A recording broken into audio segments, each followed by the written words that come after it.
त्वमेव माता पिता त्वमेव बन्धुः सखा त्वमेव विद्या द्रविणं त्वमेव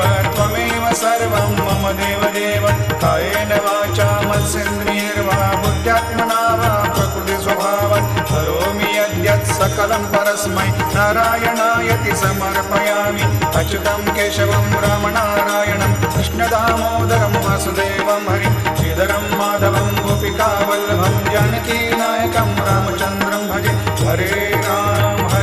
राम राम राम हरे हरे हरे कृष्ण कृष्ण कृष्ण हरे हरे श्री गुरुदेव दत्त अनंता तुला ते कसे रे स्तवावे अनंता